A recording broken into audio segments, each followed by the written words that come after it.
Hello everyone, Matt from Model Minutes here, and welcome back to the workbench for another unboxing. Today I'm taking a look at this, the 1/48 scale World War II RAF ground crew from Airfix. So join me as I take a look inside the box and see what this is like. So on the front then, we've got this image of the ground crew very hurriedly repairing or rearming this Hawker Hurricane in the background. I think it gives us a fair representation of what's going to be included in the kit. I think these sorts of poses with the different figures are representative of the poses that we have inside the box. It tells us down here that we have 10 multi-part figures and an item code of A04702. If we flick over to the back, then you can see we have an image of a model kit of the Hawker Hurricane, which has been, I don't know if it's been painted in grayscale, but that'll be really interesting if it has. Obviously the Hawker Hurricane is not included, it's just the figures. If it hasn't been, then it has been photoshopped to be grayscaled out, but that's a very interesting way of displaying the figures. So you can see here there are some information about the ground crew, and then we have them in a different poses. I quite like this. This is like inspirational. It gives you an idea of what you could do with your models. And it does tell you down here what the kit includes: 8 ground crew, 2 figures, 1 trolley, accumulator, 1 oil bowser, an ammunition trolley, chocks, miscellaneous support equipment. Hurricane is not included, so that's nice and clear. If we flip over to the thin edges, the long thin edges, we have our product code again. Then we have pictures of the various included parts, which you could use as perhaps painting instructions. I presume painting instructions are inside as well. Interestingly, I've not had it open yet, so we'll find out together. It says that there are 108 parts included, but it only makes 10 figures. Suggested paints from Humbrol, skill level 1, so they're saying it's easy to build, potentially not so easy to paint, but they don't always take that into account. And there are 2 flying hours. So cut those coupons out and save them if you're a member of the club, and you can redeem them against more model kits. If you're not a member of the club, and you may not become one in the future, do still cut them out and send them to Models for Heroes, who can then redeem them as part of their charitable work. If you flip over to the thin edge, it just has the same as it is on the front. So interestingly, first time I'm looking inside the box, let's see what is in here together. Now, I remember seeing this some years ago, I think when it was first released, and thinking that would be really cool to get and, do a diorama with it. But I never did until now. So they've re-released it. I know people were asking for it to come back. So that's everything. We have a bag. Well, we'll look at the bags in a minute. What we're going to do is we're going to look at the instructions first. Instructions are to the normal format from Airfix. We have some information at the top, some tips down the bottom, and then we have some more health and safety kind of information on this side, as well as a key to the different symbols.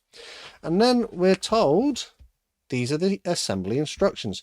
So we have the choice of different heads based on what you want to do. It's either like a helmeted crew member, perhaps, if they're in the field somewhere, if they're in a forward operating base, or the chip hat, which you could have, in the rear somewhere, so it's not so dangerous. So as you go through, you can see that they're multi-part figures. You don't have to use the base if you don't want to, which would make sense because if you want to put it on a diorama, you wouldn't necessarily want a base on it. So it seems fairly straightforward. Each of the figures has its arms and things. They look like they only go in one place, so they're not multi-pose. You can't sort of pick the pose. The pose has been set, but they do come in parts which need to be put together. So what did we have? We've got this guy carrying a toolbox, this guy using perhaps like a tool of some kind, this one pulling a trolley maybe. We've got a pilot climbing.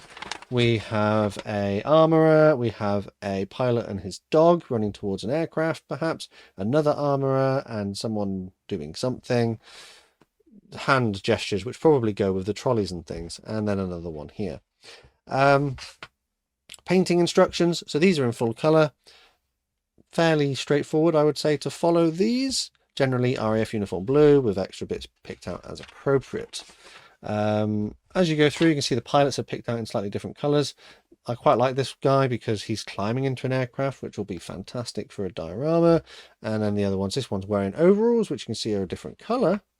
As a small point, some of the figures, I know they have done this in the past. Airfix would include faces like artwork of the designers and stuff as Easter eggs, and some of the figures here may feature like as an Easter egg to some of the designers that have worked for them.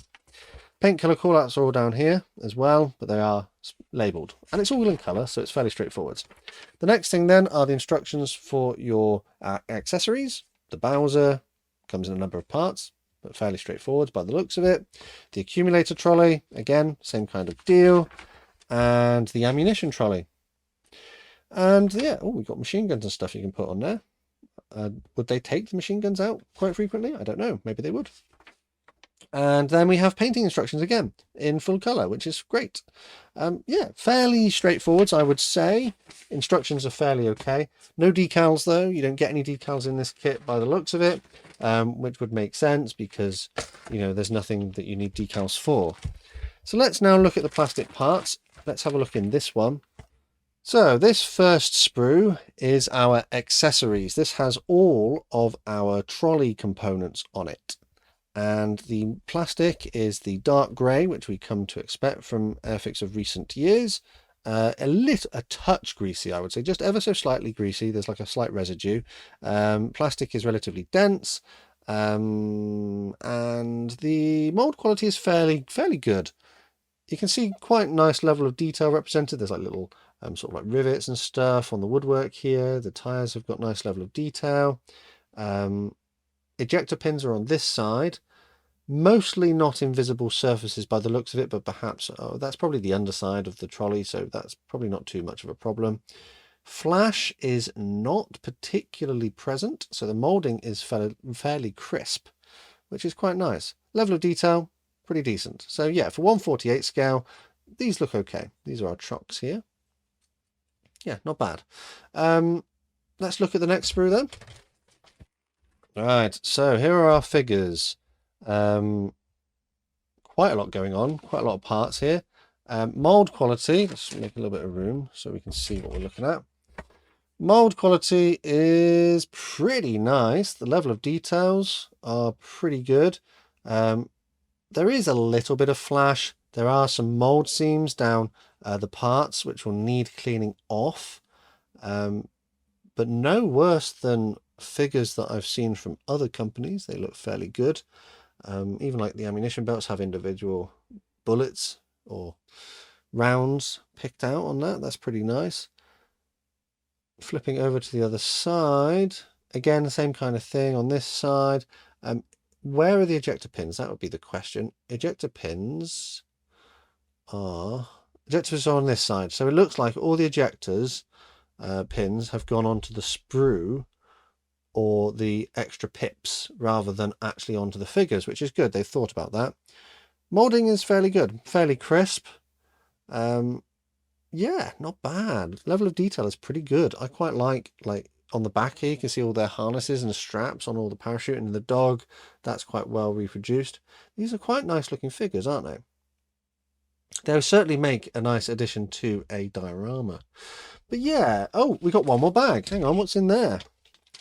We have a couple of lengths of what looks to be rubber tube. Is it rubber tube or is it wire? Let's have a look. It's a rubber tube. It's like heat shrink tubing. I think it is heat shrink tubing. Yeah. So yeah, so we've got a couple of lengths of heat shrink tubing, which I presume would be used to represent the hoses for whatever they're using here. Yeah, that's a nice addition, isn't it? Making sure you've got something to do the hoses with. So yeah, that's cool. Brilliant. We had, if we wrap this up, we had a bag which contains 2 lengths of heat shrink tubing for our hoses, which I can't get it in there. It does say PVC tube on there, but I think it is just heat shrink tubing for electrical work. We also had 1 main sprue containing the majority of the parts for the figures, or actually it contains all of the parts for the figures, and they are molded to a really nice quality and they look really nice. We had our accessories for our trolleys and stuff, and again the mold quality is pretty good. Let's just put that over there. we had a set of instructions which seemed to be fairly straightforward and easy to follow, with painting instructions picked out in full colour, all of which came contained within this nicely illustrated box with the figures in use and an image here which is quite evocative of the scene that you might be able to reproduce. What I do want to find is the tooling information. So over here on this side you can see that the tooling is 2015. So that was the first release, and that's probably around the time I remember seeing it in the shops, or just shortly after. I don't think there was another release after that until this year. So this is a straight up re-release of the 2015 tooling in 2025. So it's been a decade since this one was last put through a production run. So let's talk a little bit then. We've talked about the tooling, we've talked about the quality of the kit. The kit looks nice. Let's now talk about the price. So when this was announced and available, it was retailing for £24.99 here in the UK at the time of making the video. And if I'm being honest, if you don't take into account the trolleys and the other accessories, that breaks down to £2.50 per person or per figure. I don't tend to buy a lot of figure sets. That I know figure sets can be a little bit expensive for various reasons, but I think that £2.50 per figure is maybe a little bit high. Yes, of course you've got the accessories and things, but if you look at this and just go, there are 10 figures in there and it's £25, that feels a little bit steep to me. I bought this because I wanted to do some sort of scene, or, you know, include the figures in my builds at some point in the future. I've got like a Spitfire in 148 and I could have the pilot climbing on into the aircraft and that sort of thing. Yeah, I just think that as an accessory to other kits, 24 or 25 pounds is a little bit expensive. Maybe if they could bring the price down a little bit to like 20 or you know, a little bit shy of that, it would be a better deal. And of course you can shop around and see if you can find it cheaper, but I think for the £25 or £2.50 per figure, maybe just a touch high. But that's just my opinion. Let me know down in the comments what you think. Let me know down in the comments if you think my assessment of this kit was fair. I think I'm going to draw a line under this one. I will be using these at some point in the future. I do quite like the look of them. I think they are generally molded to a really nice quality, and they are a great addition to the range, but maybe they're just priced ever so slightly too high. And with that, I'm going to end this video here. Thank you so much for watching. As always, a quick shout out to my Model Club members for the extra support they give the channel. Massive thanks to these guys on screen. And if you'd like to join them, take a look at the links in the description to find out how. There are other ways to help support the channel as well, and full info is below the video too. The best way to support this channel for free though is by subscribing with notifications turned on, so you never miss a modelling upload. Finally though, massive thanks to you for watching this one, and I'll see you on the workbench again next time.